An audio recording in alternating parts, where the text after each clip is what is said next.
Igreja ou boate? Se você visse um vídeo como esse,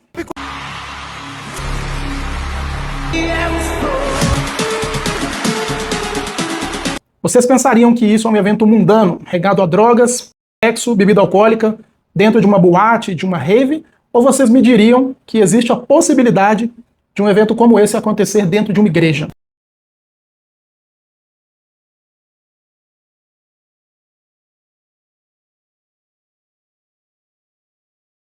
Pois é, meus irmãos. Infelizmente, esses pastores, esses crentes que não se converteram de verdade, estão tentando tornar a igreja do nosso Senhor Jesus Cristo uma prostituta barata.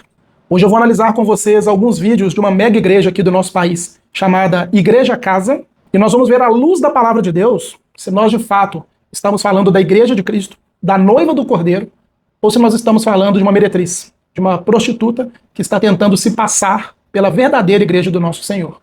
Eu sou o pastor Pedro, teólogo reformado, conselheiro bíblico, e se você gosta de estudar e aprender mais sobre a palavra de Deus, eu já quero te convidar a se inscrever aqui no canal, ativar o sino de notificações, porque aí dessa maneira você continua recebendo os nossos vídeos. Além disso, eu quero aproveitar a oportunidade para te convidar, se você ainda não conhece, a conhecer a nossa página no Instagram, Fluindo o Reino, com um underlinezinho no final. Lá eu sempre posto para vocês mapas mentais bíblicos, materiais de apoio para o seu estudo bíblico, para o seu devocional e também algumas reflexões sobre a palavra de Deus. Então, se você gosta de consumir conteúdo que vai te ensinar a palavra, que vai te auxiliar na busca pelo conhecimento do Senhor, é mais uma ferramenta que eu quero te convidar a conhecer. Fluindo o Reino com um underlinezinho no final, mas não vai lá agora não. Espera que o vídeo acabar, que aí no final do vídeo eu te lembro para você também poder conhecer, tá bom? E meus irmãos, antes da gente começar, eu quero fazer um agradecimento a vocês aqui muito breve. Vocês estão vendo aqui que eu estou com o microfone pregado aqui na blusa, né? E eu quero agradecer muito a Deus que dispôs o coração de cada um de vocês, que me abençoou, que abençoou aqui o canal e somou forças para a gente poder comprar esse microfone. Eu agradeço demais, porque no vídeo em que eu pedi o apoio de vocês, vocês se manifestaram prontamente. Eu louvo muito a Deus pela vida de cada um de vocês, por ter disposto o coração de vocês em apoiar o trabalho que a gente faz aqui. Assim que a meta foi batida, o valor do microfone foi atingido, eu já entrei lá no vídeo, cortei o pedaço que eu peço esse apoio, né? Para que as pessoas que estão continuando a ver o vídeo não continuem enviando dinheiro, uma vez que a gente já conseguiu. Mas eu quero agradecer muito, de coração mesmo. Vocês não sabem, vocês realizaram o meu sonho em Cristo, que é melhorar a qualidade do áudio para vocês.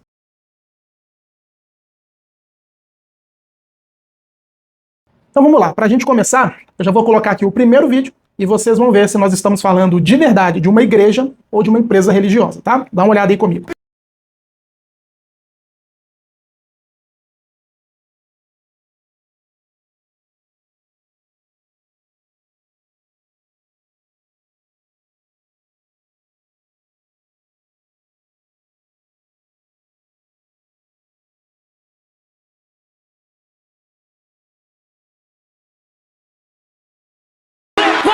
Ser cancelado!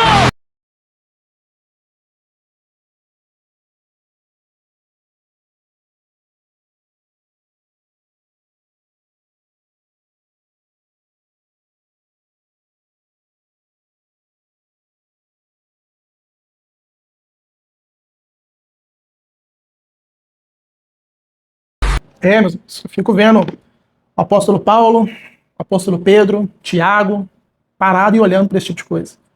O que as pessoas estão fazendo com a igreja do nosso Senhor, né? Mas o que me chama a atenção a princípio nesse vídeo, tem muita coisa para falar aqui, é a frase que é solta aí no meio do vídeo, né? Dá uma olhada aí. Prepara para ser cancelado! Prepare-se para ser cancelado. Quando uma igreja resolve caminhar por essa linha, já fica muito claro que o compromisso verdadeiro dela não é com o evangelho. Ao invés de chamar pessoas ao arrependimento em Cristo, a crer naquele que é o único que pode salvar a vida delas, quando alguém faz uma declaração como essa dentro de uma igreja, o objetivo é muito claro. Você pode vir como está e viver como quiser. Aqui nós toleramos todos os tipos de pecado. O nosso objetivo aqui é escandalizar a pessoa. Nós não estamos nem aí para o que as pessoas pensam sobre o evangelho de Cristo. E no final das contas, tudo isso se resume a uma palavra apenas: egoísmo. Eu não estou ligando para o que você pensa. Desde que eu esteja satisfeito, eu não estou nem aí para o que você pensa de mim. A partir do momento em que alguém dá uma declaração como essa, se prepare, porque tudo que você está fazendo aqui vai escandalizar as pessoas, fica bem óbvio. Não houve conversão verdadeira. Não houve uma vida em que eu renuncio para mim mesmo e passo a viver pelo meu Senhor. Porque o meu objetivo agora é escandalizar as pessoas da maneira que eu vivo e que eu digo estar em Cristo. é o tipo de ambiente que eu tenho falado com vocês aqui em diversos vídeos no canal. Venha como quiser e permaneça como se sentir bem. Eu fiz um vídeo aqui recentemente no canal, onde eu denuncio, à luz da palavra de Deus, as mega igrejas e as heresias que são pregadas por elas, e a Casa, Igreja Casa, que promoveu esse evento, é só mais uma dessas mega igrejas que assinam embaixo em tudo o que eu falei no vídeo. E eu quero usar 3 textos bíblicos para poder mostrar para vocês como o pensamento cristão, como o ensino bíblico é completamente oposto a essa ideia que essa igreja está pronunciando em alta voz para quem quiser ouvir. Vale destacar que esse vídeo está no Instagram dessa igreja, na rede social da igreja. Então, se ela não cortou essa parte, é porque ela quer que isso apareça. Nós estamos aqui para escandalizar vocês, é para pegar o evangelho. E os textos que eu quero começar citando para vocês aqui com relação a essa situação do escândalo são Romanos 14, 21 e 1 Coríntios capítulo 8, verso 9. Em ambos os casos, claro que dentro de um contexto diferente, lá nós estamos tratando, no caso de Romanos, em um atrito que estava havendo por conta da dieta alimentar entre judeus e gentios, e no caso de Corinto, sobre o consumo de carne consagrada a ídolo, mas em ambos os casos, a orientação de Paulo é o seguinte, que a sua liberdade cristã não leve ninguém a pecar. Porque se por meio da expressão da sua liberdade você levar pessoas a pecar, você não conheceu o amor de Cristo. Então, quando nós vemos uma igreja fazendo isso, promovendo o escândalo, a ideia é muito clara. Está faltando naquela igreja o conhecimento da palavra de Deus. Nós vamos ver aqui no final aqui um vídeo sobre a pregação, né? Eu tirei um trecho aqui, que eles também têm no Instagram, que mostra que tipo de pregação é ministrada nesse lugar, e eu te convido a ficar até o final do vídeo, porque você vai entender o motivo, mas o que falta lá é isso, Bíblia. Porque se eles lessem a Bíblia, eles jamais fariam um evento para escandalizar pessoas. Mas o segundo texto que eu quero tratar com vocês aqui é Atos capítulo 2, dos versos 42 a 47. Na ocasião, o escritor Lucas, ele nos relata como viviam os primeiros convertidos à fé cristã. A Bíblia é clara, ela nos ensina.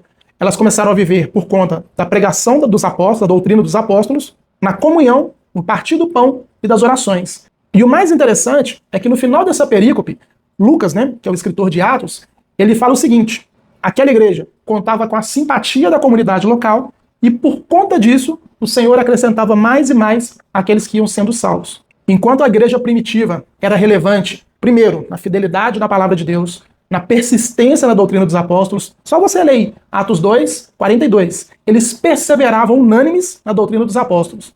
E na assistência daquelas pessoas que necessitavam, o que nós temos hoje são igrejas que estão se tornando shoppings. Você não está indo no shopping pensando em encontrar um pregador cristão anunciando a palavra de Deus dentro do shopping. Você está indo para o shopping para poder satisfazer ali a sua necessidade carnal, sua necessidade de momento. E eu não estou pregando contra shopping não, tá? Não estou falando que shopping é pecado não. Só estou falando da expectativa. Então, quando nós vamos em shopping, nós queremos comprar uma roupa, nós queremos tomar um refrigerante, comer alguma coisa, ver um filme. Ou seja, nós vamos para o shopping para consumir algo para a nossa carne. E como eu disse, não estou pregando contra shopping, não estou falando que é pecaminoso, só estou alinhando a expectativa. E quando alguém vai a uma igreja como essa, a proposta de uma igreja dessas é ser um shopping. Não é pregar a palavra, não é ensinar as pessoas a morrer para si mesmos, negar a sua própria carne, arrepender de seus pecados e seguir Jesus. O que essas igrejas procuram é entretenimento. E é por isso que elas promovem eventos mundanos, seculares como esses. Então, nesses ambientes, essas igrejas, né, de apelido que eu apelidei aqui, igrejas de parede preta, e eu não estou falando só da cor da parede, mas da cultura da igreja, o que nós temos não são igrejas, são empresas religiosas, são shoppings que foram feitos para atender às necessidades carnais de crentes carnais.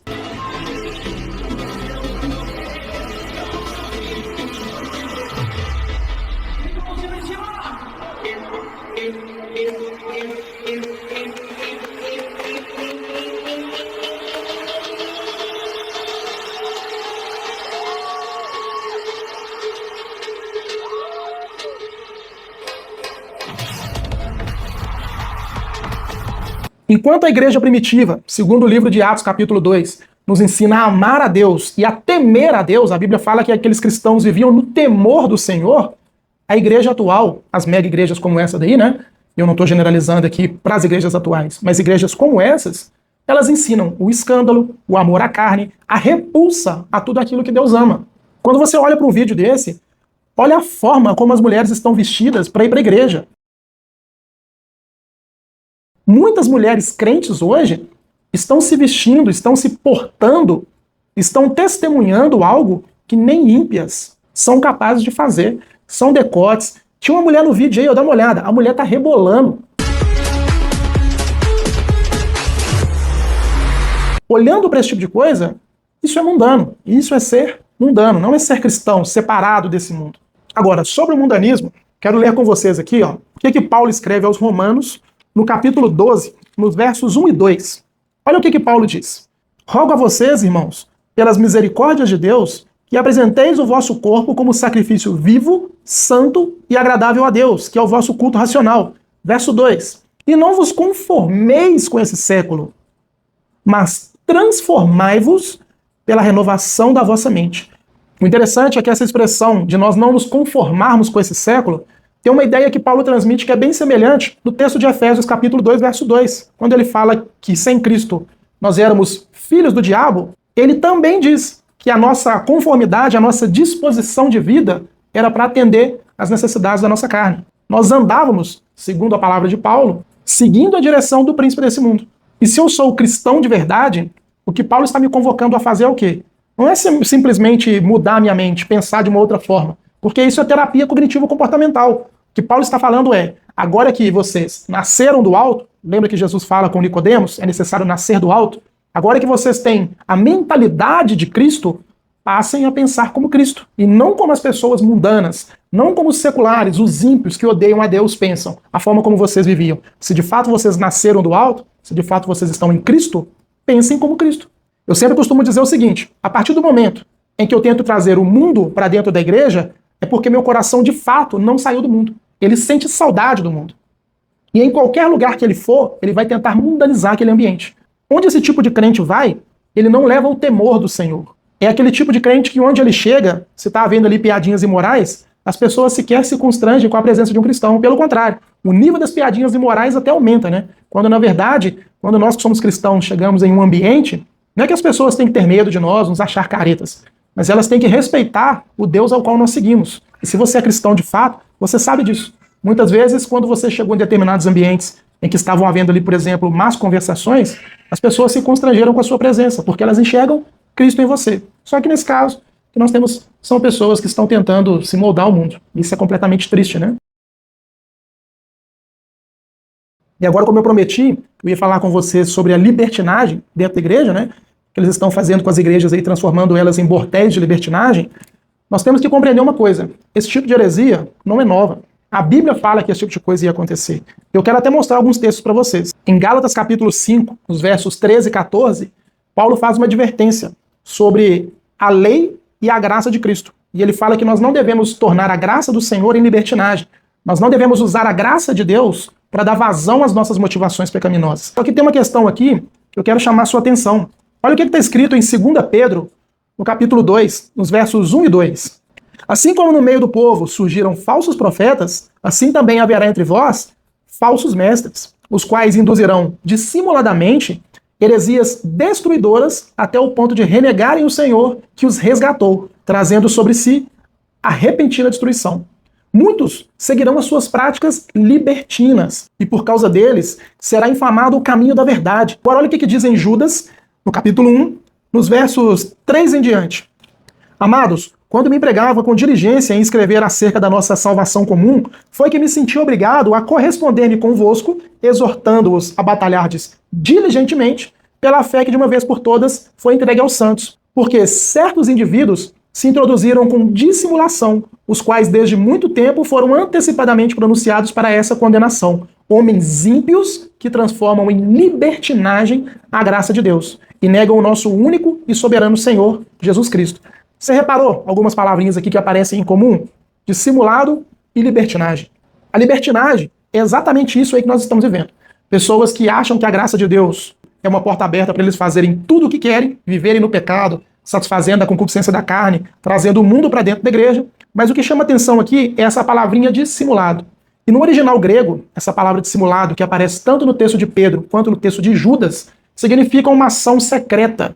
Ou seja, eles se infiltrariam, eles estariam presentes no meio do povo, e a ação deles seria algo tão sutil que grande parte, muitas pessoas, seriam enganadas, porque elas iriam anunciar não o verdadeiro evangelho de Cristo, mas um evangelho que conduz pessoas à libertinagem.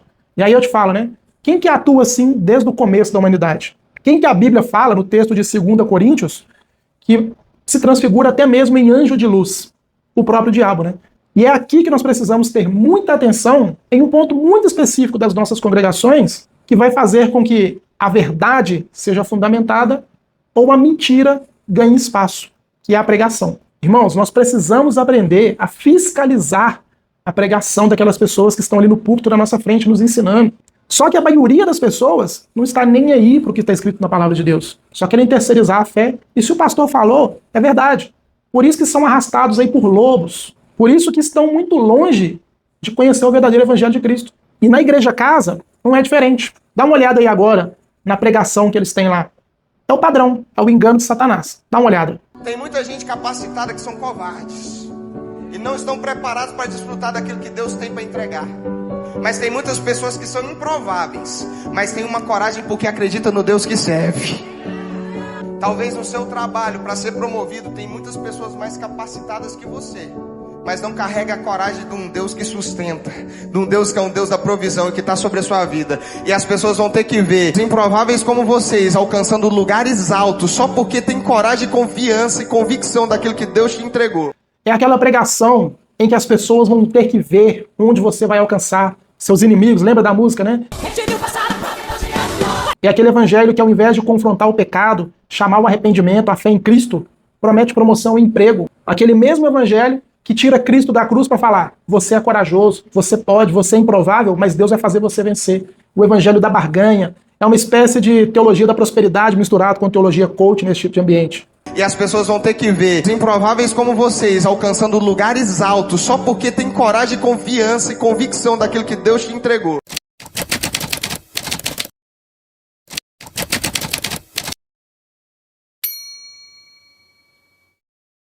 Se Cristo é tirado do centro da pregação, ele vai ser substituído por um Deus criado segundo a corrupção do nosso coração. Jeremias falou sobre isso. O nosso coração é desesperadamente enganoso e corrupto.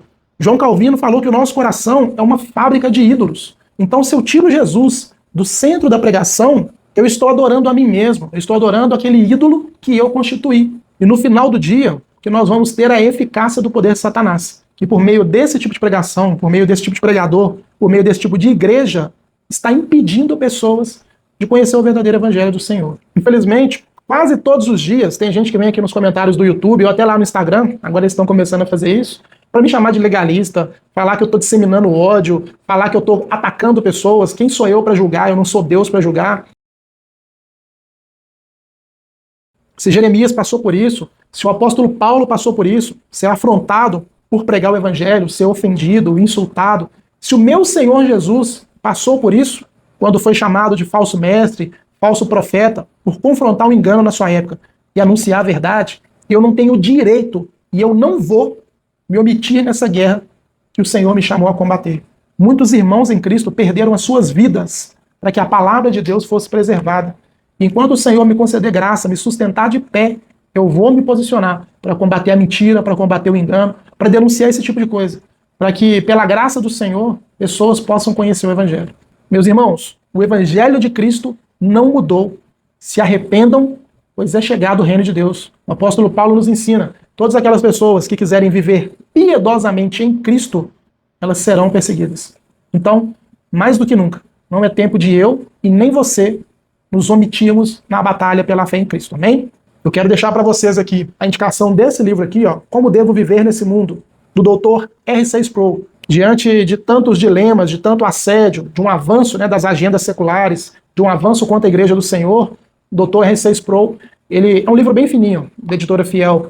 Ele nos traz respostas bíblicas de orientação sobre como todos os cristãos devem guardar a palavra de Deus e se portar nessa era que tem produzido esse tipo de coisa absurda dentro das igrejas, tá? Tá aqui. Vou deixar o link na descrição do vídeo e também nos comentários, para que, se for possível, você quiser comprar um livro bem baratinho, você possa comprar por esse link, porque aí vocês ajudam aqui o canal, tá bom? E mais uma vez, quero te pedir que, se possível, se você gostou desse vídeo, entendeu a mensagem, se inscreva aqui no canal, ativa o sino de notificações para continuar recebendo os nossos vídeos. Se você quer mais conteúdo de ensino bíblico, dá um pulinho lá no nosso Instagram, Fluindo o Reino. Tem certeza que vai ter algum material lá que vai te edificar na caminhada no Senhor. Mais uma vez, muito obrigado de verdade. E se assim for da vontade do nosso Senhor, eu te espero no próximo vídeo em nome de Jesus. Amém?